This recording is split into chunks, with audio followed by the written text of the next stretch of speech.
একজন ইমানদার দুনিয়া থেকে বিদায় নেওয়ার পরে তার কাফন দাফনের পরে আমরা যখন তাকে 3.5 হাত মাটির নিচে দাফন করে আসি, দাফন করার পরে আল্লাহর পক্ষ থেকে মুনকার নাকির নামক 2 জন ফেরেশতা কবরে আগমন করে।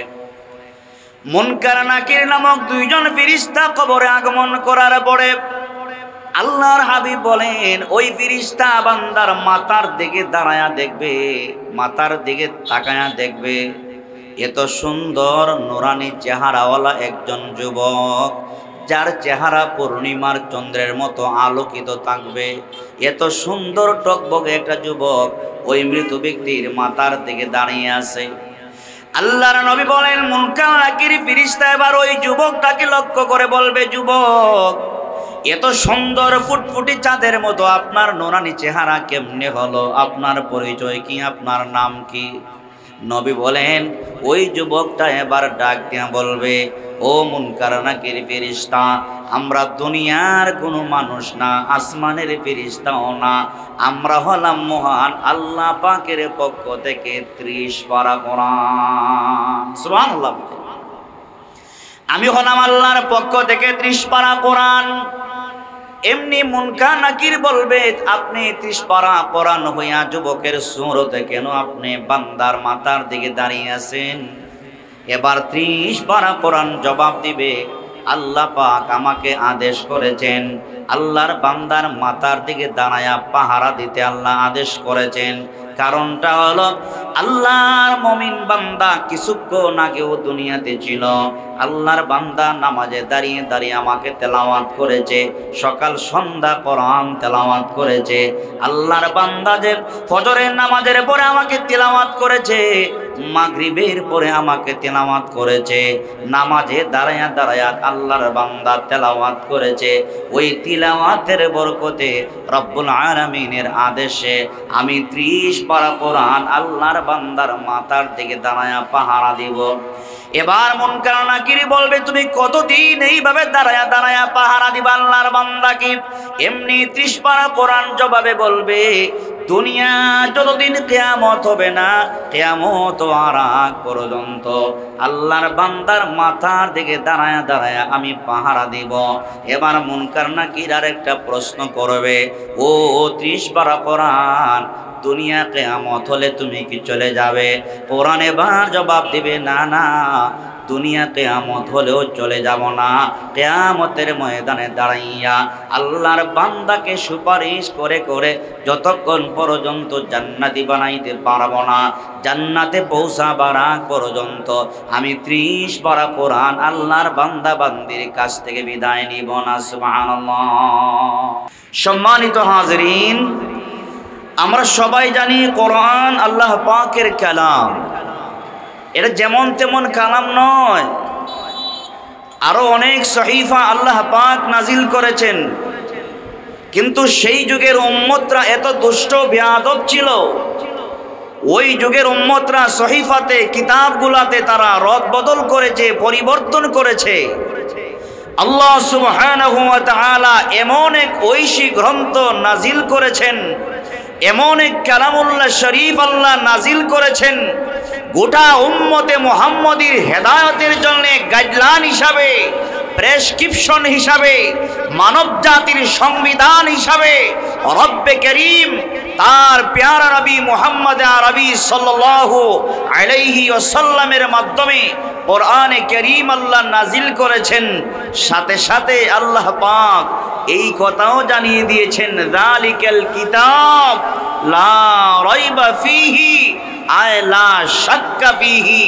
রব্বুল আলামিন এমন এক কোরআন নাজিল করেছেন, আল্লাহ বলেন কোরআনের মধ্যে ভুল থাকবে এমন সন্দেহ পর্যন্ত নাই।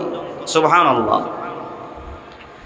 যুগে যুগে অনেক নাস্তিকরা, অনেক পণ্ডিতেরা চেষ্টা করেছে, আল্লাহর কোরআনের মধ্যে ভুল ধরতে চেষ্টা করেছে।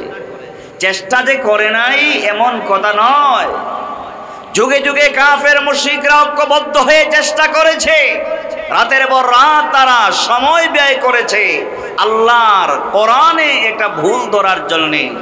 আল্লাহ পাকের এমন এক ঐশী গ্রন্থ যেই কোরআনে কাফের মুশরিকেরা ভুল ধরবে তো দূরের কথা, যেই কোরআনের ভুল ধরতে যাইয়া হাজারো বেঈমান কাফেররা কালিমা পড়ে মুসলমান হতে বাধ্য হয়েছে। সুবহানাল্লাহ বলেন। আমার আল্লাহ পাক কোরআন নাজিল করেছেন, সাথে সাথে আল্লাহ সুবহানাহু ওয়া তাআলা এই কথাও স্পষ্ট করে বলে দিয়েছেন, যালিকাল কিতাবু লা রাইবা ফীহি হুদাল লিল মুত্তাকিন। ও ঈমানদার মুমিন মুসলমান ভাইরা, আমরা যে কোরআন তিলাওয়াত করি ওই কোরআন সাধারণ কোনো কিতাব নয়, সাধারণ কোনো কালামুল্লাহ শরীফ নয়, এটা এমন এক মহাগ্রন্থ আল কোরআন। আল্লাহ বলেন ওই কোরআন আমি আল্লাহ নাজিল করেছি। যালিকাল কিতাবু লা রাইবা ফীহি, আল্লাহ রাব্বুল আলামিন বলেন মহাগ্রন্থ আল কোরআন আমি আল্লাহ নাজিল করেছি। দুনিয়ার মানুষ ভালো করে শোনো, এমন এক ঐশী গ্রন্থ আমি আল্লাহ নাজিল করেছি যে গ্রন্থের মধ্যে ভুল থাকবে দূরের কথা, ভুল থাকবে এমন সন্দেহ পর্যন্ত নাই। সুবহানাল্লাহ। ওই যুগের উম্মতরা ওই সহিফাগুলোর মধ্যে রদবদল করতে পেরেছে, কিন্তু আল্লাহ পাক রদবদল করার কোনো সুযোগ দেন নাই। আল্লাহ কোরআন নাজিল করে স্পষ্টভাবে বলে দিয়েছেন, ইন্না নাহনু নাযালনা যিকরা ওয়া ইন্না লাহু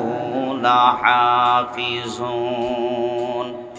আল্লাহ সুবহানাহু ওয়া তাআলা কোরআন নাজিল করে স্পষ্ট জানিয়ে দিয়েছেন এটা এমন এক ঐশী গ্রন্থ, মহাগ্রন্থ আল কোরআন আমি আল্লাহ কোরআন নাজিল করেছি। আর সাথে সাথে আল্লাহ সুবহানাহু ওয়া তাআলা কোরআনের হেফাজতের দায়িত্ব আল্লাহ নিজ হাতে নিয়েছেন। সুবহানাল্লাহ। এই জন্য আমার ইমানদার ভাইয়েরা, আল্লাহ পাক সেই কোরআনের হেফাজত করার জন্য সময়ে সুযোগে আল্লাহ জাল্লা শানুহু আমার আপনার ঘর থেকে ছোট্ট ছোট বেগুনাহ মাসুম বাচ্চাদেরকে হাফিজে কোরআন বানান। আল্লাহ পাক কত দয়ালু, কত মেহেরবান। 12 বছর 13 বছরের একটা বাচ্চা পূর্ণ 30 পারা তার সিনার ভিতরে জমা রাখতে সক্ষম হয়ে যায়। সুবহানাল্লাহ। 12-13 বছরের বাচ্চা 30 পারা কোরআন তার সিনার ভিতরে জমা করে রাখতে পারে। এটা আল্লাহ পাকের অপরন্ত নিয়ামত এবং কুদরত। ঐশী গ্রন্থ আল কোরআন এমন এক মহাগ্রন্থ আল কোরআন আল্লাহ দয়া করে মায়া করে এই মাদ্রাসা তালিমুল উম্মার মতো মাদ্রাসা বাংলাদেশের আনাচে কানাচে যত হাজারো মাদ্রাসা আছে, এই মাদ্রাসাগুলোতে কোরআনের তালিম হয়। এই তালিমের মধ্য দিয়ে আমার আপনার কলিজা টুকরা সন্তানদেরকে কোরআনের হাফেজ বানানো হয়। সুবহানাল্লাহ। আমার আপনার দেশে বিভিন্ন দেশে প্রতিযোগিতায় অংশগ্রহণ করে ক্রিকেট খেলোয়াড় ভাইয়েরা, ফুটবল খেলোয়াড় ভাইয়েরা করে না? বিভিন্ন দেশে ফুটবল খেলতে যায়, ক্রিকেট খেলতে যায়। 2-4টা দেশে ফুটবল খেলে বিজয়ী হয়ে আমার দেশে যখন আসে, প্রধানমন্ত্রী সুদ্ধা তাদেরকে লাল গালিচা শুভেচ্ছা দেয়, তাদেরকে শুভেচ্ছা জানায়। পত্রিকার হেডলাইন লাল কালি দিয়া চলে আসে। 3টা দেশে তারা ক্রিকেট খেলে বিজয়ী হয়েছে। কিন্তু মহাগ্রন্থ আল কোরআনের প্রতিযোগিতায় অংশগ্রহণ করে 2-4-5টা না, 150-র উপরে রাষ্ট্রতে প্রতিযোগিতায় অংশগ্রহণ করে 12-13-14 বছরের বাচ্চারা ইন্টারভিউ দিয়ে কোরআনের প্রতিযোগিতায় হাফেজে কোরআন হিসাবে, নির্ভুল হিসাবে, সহি শুদ্ধ হাফেজে কোরআন হিসাবে বাংলাদেশের এই নাবালক বাচ্চারা 1 নম্বরে বিজয়ী হয়। দুঃখজনক হলো সত্য, আমরা তাদেরকে লাল গালিচা শুভেচ্ছা দেই না। পত্রিকাতে তাদের নামে হেডলাইনও হয় না। পত্রিকায় তাদের নামে হেডলাইন না হলেও, প্রধানমন্ত্রী শুদ্ধা লাল গালিচা শুভেচ্ছা না জানালেও হাফেজে কোরআন আলেমে দ্বীনদের সম্মান মর্যাদা আল্লাহ পাকের কাছে আছে না নাই? আছে। আল্লাহ পাক বলেন বাল হুয়া কুরআনুম মাজিদুন ফি লাউহিম মাহফুজ। এমন এক গ্রন্থ আল্লাহ নাজিল করেছেন, এমন এক সংরক্ষিত জায়গা থেকে আল্লাহ সুবহানাহু ওয়া তাআলা কোরআন নাজিল করেছেন, যেই জায়গাটার নাম লৌহে মাহফুজ। মুফাসসিরিনে কেরাম উল্লেখ করেছেন, যেই লৌহে মাহফুজের দিকে রব্বুল আলামিন প্রতিদিন তার কুদরতিভাবে লৌহে মাহফুজের দিকে প্রতিদিন ৩৬০ বার আল্লাহ রহমতের নজরে তাকান। লৌহে মাহফুজ যেই জায়গা থেকে রব্বুল আলামিন কালামুল্লাহ শরীফ নাজিল করেছেন, ওই লৌহে মাহফুজের দিকে আল্লাহ পাক প্রতিদিন ৩৬০ বার আল্লাহ রহমতের নজরে তাকান। এমন এক দামি জায়গা থেকে আল্লাহ কোরআন নাজিল করেছেন। আমি সকল মুরব্বী বাবাদেরকে পায়ে ধরে অনুরোধ করব, যাদের কলিজা টুকরা সন্তান আল্লাহ দিয়েছেন, যাদেরকে আল্লাহ পাক কলিজা টুকরা সন্তান দান করেছেন, আপনার সন্তানকে সুমানুষ বানাবার জন্যে, আপনার সন্তান যাতে করে আপনার জানাজাটুকুন পড়ে দিতে পারে, এতটুকুন করার জন্য হলেও আপনার সন্তানকে মাদ্রাসায় পড়ান, আপনার সন্তানকে আল্লাহর কোরআন শিখান, আল্লাহর দ্বীন শিখান। ইনশাআল্লাহুল আজিজ, আপনার সন্তানের সিনার ভিতরে যদি কোরআন ঢোকাতে পারেন, আল্লাহর দ্বীনের তালিম যদি আপনার সন্তানকে দিতে পারেন, আল্লাহর কসম কাফারা দিতে হবে না। যেই সন্তানের সিনার ভিতরে আল্লাহর কোরআন থাকবে, দ্বীন থাকবে, ওই সন্তান কোনোদিন যত বড় ডিগ্রিওয়ালা হোক, যত বড় ডিগ্রিদারি হোক, তার মাকে বাবাকে চোখ রাঙায়া কথা বলবে না, দমক দিয়া কথা বলবে না। আজ আফসোস, আমাদের সমাজে রন্ধ্রে রন্ধ্রে যুবকেরা মা বাবার কথা শোনে না, বাবাকে মাথা ঝাঁকি দিয়ে কথা বলে, নিজের মাকে ধমক দিয়ে কথা বলে, চোখ রাঙায়া কথা বলে। এই চোখ রাঙায়া কথা যে বলে, ধমক দিয়া যে কথা বলে, এই কারণগুলোর মধ্যে অন্যতম কারণ যা হবে তা হলো নিজের বাবারা, নিজের মারা এত আদরের সন্তানকে আল্লাহর দ্বীন শিখায়া যাইতে পারে নাই। নিজের মা এবং বাবারা তার সন্তানকে আল্লাহর কোরআনের জ্ঞান সন্তানের দেমাগে মেজাজে ঢুকিয়ে যাইতে পারে নাই। এজন্য ওই মা এবং বাবাদের জন্য দুঃখ, সন্তান বড় হইয়া মাথা ঝাঁকি দিয়ে কথা বলে। এই তালিমুল উম্মাতে যেই ছাত্ররা পড়ে, আপনি আশা করেন আপনার সেই সন্তান আপনার জানাজার ইমামতি করবে। কি করবে? জানাজার ইমামতি করবে।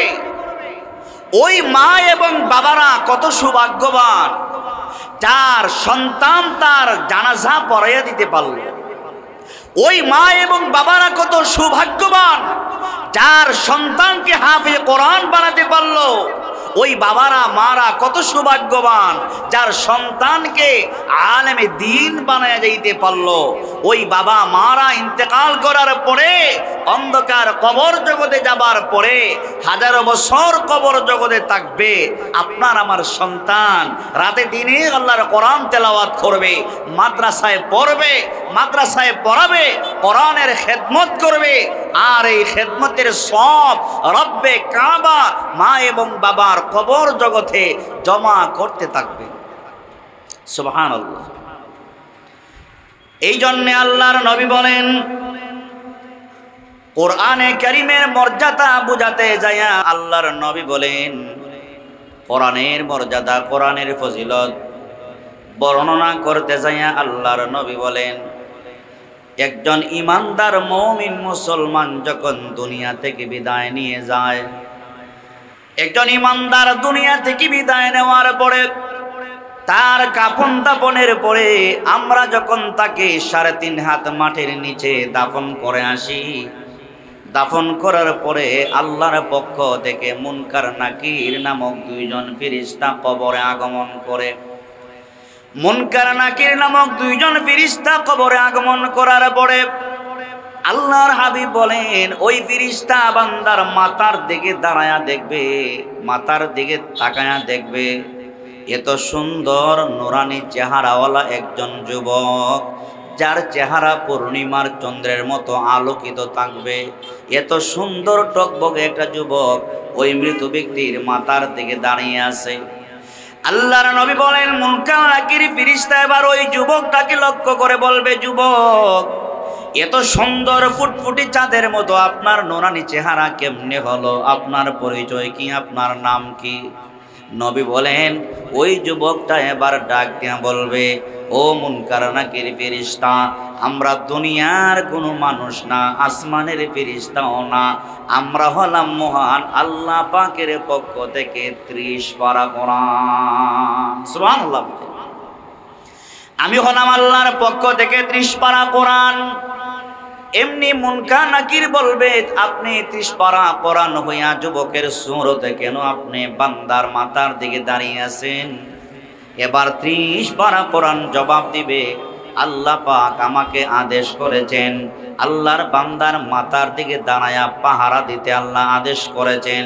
কারণটা হলো আল্লাহর মুমিন বান্দা কিছুক্ষণ আগেও দুনিয়াতে ছিল, আল্লাহর বান্দা নামাজে দাঁড়িয়ে দাঁড়িয়ে আমাকে তেলাওয়াত করেছে, সকাল সন্ধ্যা কোরআন তেলাওয়াত করেছে।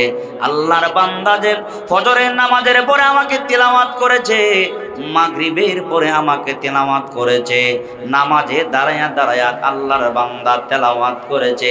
ওই তিলাওয়াতের বরকতে রব্বুল আলামিনের আদেশে আমি 30 পারা কোরআন আল্লাহর বান্দার মাথার দিকে দাঁড়ায়া পাহারা দিব। এবার মুনকার নাকির বলবে, তুমি কতদিন এইভাবে দাঁড়ায়া দাঁড়ায়া পাহারা দিবা আল্লাহর বান্দাকে? এমনি 30 পারা কোরআন জবাবে বলবে, দুনিয়া যতদিন কিয়ামত হবে না, কিয়ামত হওয়ার আগ পর্যন্ত আল্লাহর বান্দার মাথার দিকে দাঁড়ায়া দাঁড়ায়া আমি পাহারা দিব। এবার মুনকার নাকির আরেকটা প্রশ্ন করবে, ও 30 পারা কোরআন, দুনিয়া কিয়ামত হলে তুমি কি চলে যাবে? কোরআন এবার জবাব দিবে, না না, দুনিয়া কিয়ামত হলেও চলে যাব না। কিয়ামতের ময়দানে দাঁড়াইয়া আল্লাহর বান্দাকে সুপারিশ করে করে যতক্ষণ পর্যন্ত জান্নাতি বানাইতে পারবো না, জান্নাতে পৌঁছাবার আগ পর্যন্ত আমি 30 পারা কোরআন আল্লাহর বান্দা বান্দির কাছ থেকে বিদায় নিব না। সুবহানাল্লাহ। তাহলে আমার ইমানদার মুমিন ভাইয়ারা ভালো করে শুনেন, আল্লাহ বলেন বাল হুয়া কুরআনুম মাজিদ ফি লাউহিম মাহফুজ। এটা সাধারণ গ্রন্থ না, সাধারণ কিতাব না। ও মুরব্বী বাবারা, যুবক ভাইয়ারা, এটা সাধারণ কিতাব না, সাধারণ ঐশী গ্রন্থ না। সারা দুনিয়ার বাংলা বই পুস্তক যদি 1000 বার পড়েন, 1000 কোটি বার পড়েন, হাদিসে আল্লাহর নবী এই কথা বলে নাই প্রতি হরফে হরফে 10টা করে নেকি হবে।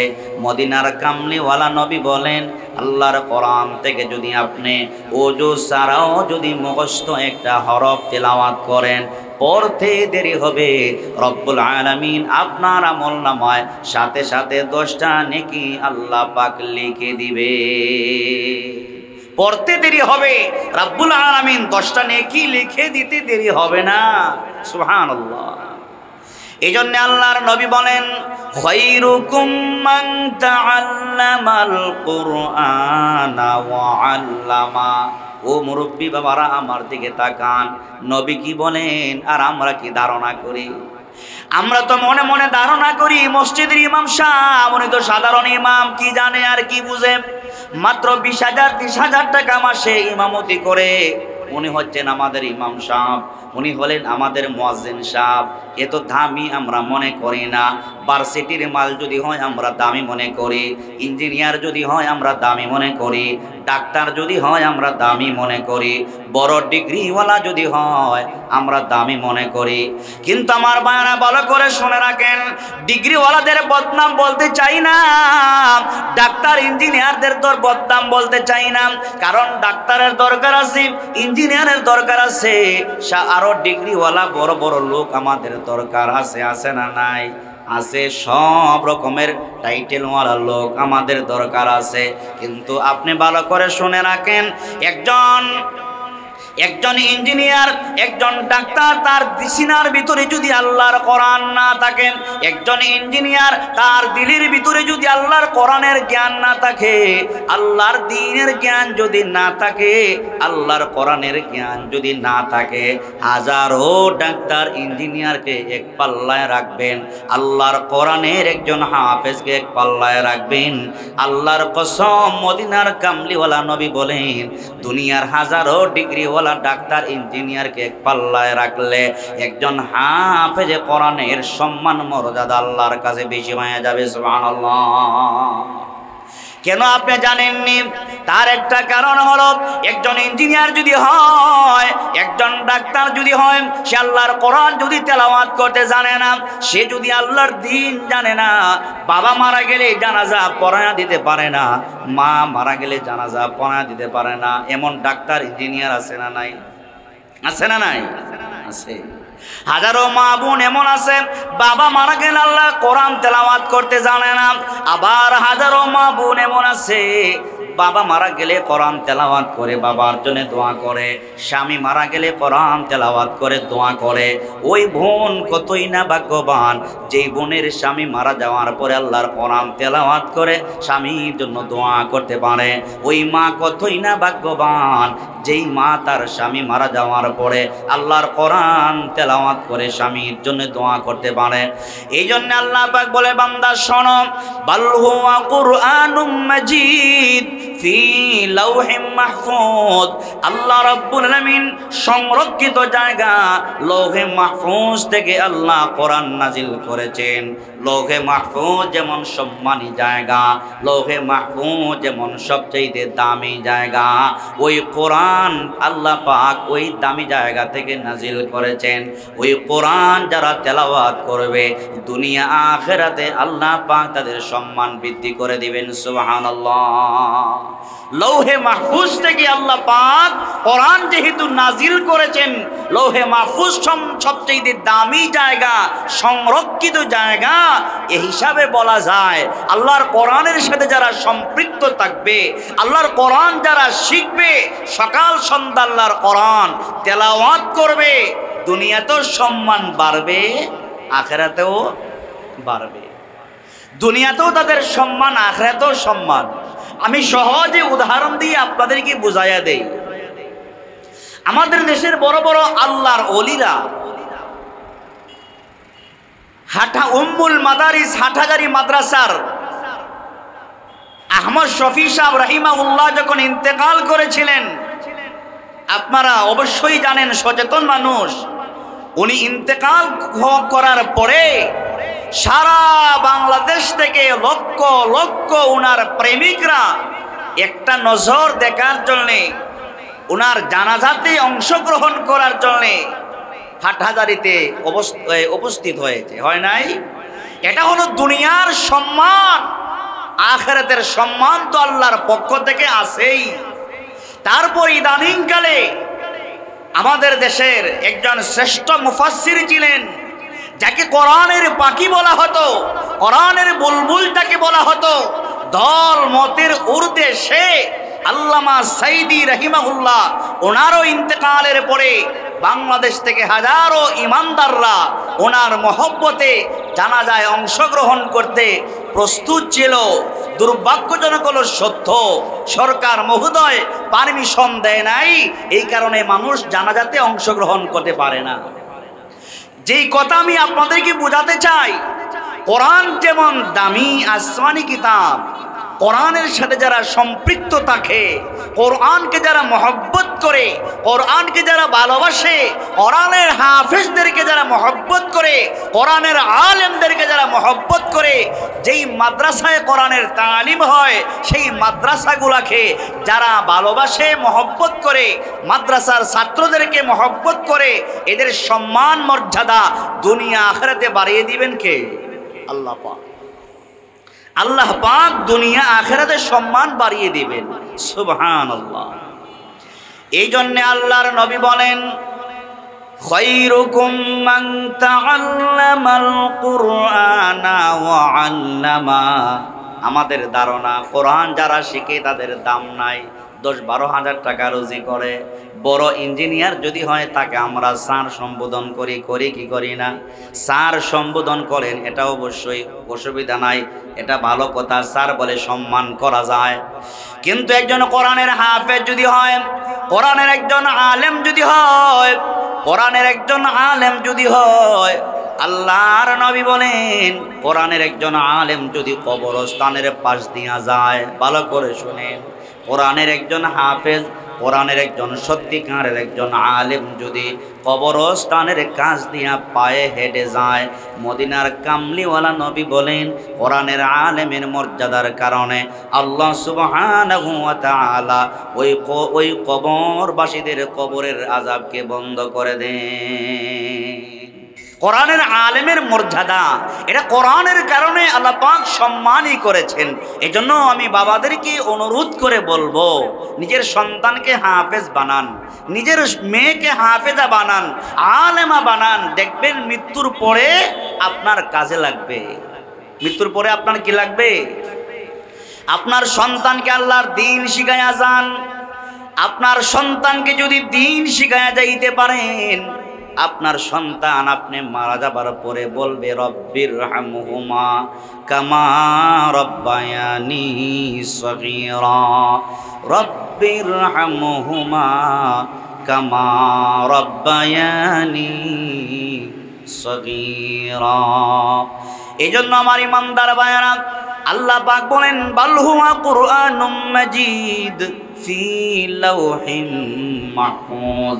ও ইমানদার বান্দা বান্দিরা শোনো, আমি আল্লাহ এমন এক দামি জায়গা থেকে কোরআন নাজিল করলাম, লৌহে মাহফুজ থেকে কোরআন আমি আল্লাহ নাজিল করলাম, এটাকে তোমরা হেলা করিও না। ওই আমরা কি করি, বাবা মারা গেলে কোরআন আমাদের হাতে আসে, মা মারা গেলে কোরআন আমাদের হাতে আসে, না হয় তিলাওয়াত করতে চাই না। অথচ যেই ঘরে কোরআনের তালিম হয়, যেই ঘরে কোরআনের তেলাওয়াত হয়, যত করে কোরআনের তেলাওয়াত চালু আছে, তেলাওয়াতের বরকতে রব্বুল আলামিন পুরা ঘরকে রহমত আর বরকত দিয়া ভরপুর করে দেন। যেই করে সকাল সন্ধ্যা কোরআনের তালিম হয়, কোরআনের তেলাওয়াত চালু আছে, ওই ঘরগুলাতে আল্লাহ পাক রহমত আর বরকত দিয়া ভরে দেন। সুবহানাল্লাহ। আজকে আমাদের ঘরে ঘরে অশান্তির আগুন দাউ দাউ করে জ্বলে। এর উল্লেখযোগ্য কয়েকটা কারণের মধ্যে একটা কারণ হবে, আজকে মুসলমানের ঘরগুলাতে কোরআন তেলাওয়াত নাই। আছে আমাদের ঘরগুলাতে কোরআনের তেলাওয়াত নাই। ঘরে যে মায়েরা বোনের আছে তেলাওয়াত করতে চায় না, ইন্ডিয়ান সিরিয়াল দেখতে চায়, ঘন্টার পর ঘন্টা টিভি টকশুতে চোখ রাখতে পারে, সূরা ইয়াসিন তেলাওয়াত করতে পারে না, সূরাতুল ওয়াকিয়া তেলাওয়াত করতে পারে না, সূরা ফাতিহা তেলাওয়াত করতে পারে না। অথচ নবী কামলিওয়ালা বলেন, যেই ঘরে প্রতি রাতে সূরাতুল ওয়াকিয়া তেলাওয়াত করা হবে, নবী বলেন, এটা মোল্লার কথা না, নবীর কথা, যেই ঘরে প্রতি রাতে কন্টিনিউ সূরাতুল ওয়াকিয়া তেলাওয়াত হবে, ওই ঘরে অভাব অনটন থাকতে পারে না। অভাব দূর করতে হলে, শান্তি ফিরিয়ে আনতে হলে, সেই সোনার যুগ আমাদের ফিরিয়ে আনতে হলে অবশ্যই আপনি আমাকে সকলকে আল্লাহর দ্বীনের পাশাপাশি আমাদের ঘরগুলাতে, আমাদের বাসাগুলাতে শান্তি সমৃদ্ধি ফিরিয়ে আনতে হলে কোরআন তেলাওয়াতের কোনো বিকল্প নাই। কোরআন তেলাওয়াত অবশ্যই আমাদের করতে হবে, করলে ঈমান তাজা হয়। কি হয়? কোরআন তেলাওয়াত করলে কি হয়? ঈমান তাজা হয়, ঈমান নবায়ন হয়। আল্লাহর নবী বলেন, একটা লোহা যেমন পানির মধ্যে পড়ে থাকলে, লোহা যেমন পানির মধ্যে মাটির মধ্যে পড়ে থাকলে জং লেগে যায়, জংকার লাগে কি লাগে না? লোহাটা মাটির মধ্যে পড়ে থাকলে, লোহা পানিতে লাগলে জং লেগে যায়। নবী বলেন, প্রতিটা মানুষের অন্তরটা জং লেগে যায়, ময়লা যুক্ত হয়ে যায়। ওই ময়লা গুনাহ দূর করার দুইটা পন্থা। এক নাম্বার হলো, নবী বলেন, মৃত্যুকে বেশি বেশি স্মরণ করবা। কারণ মানুষের দিল যখন গুনাহযুক্ত হয়ে যায়, আমাদের একটা কলব আছে, আমাদের একটা আত্মা আছে। আলা ইন্না ফিল জাসাদি মুযগাতান ইযা সলুহাত সলুহাল জাসাদু কুল্লুহু ওয়া ইযা ফাসাদাত ফাসাদাল জাসাদু কুল্লুহু।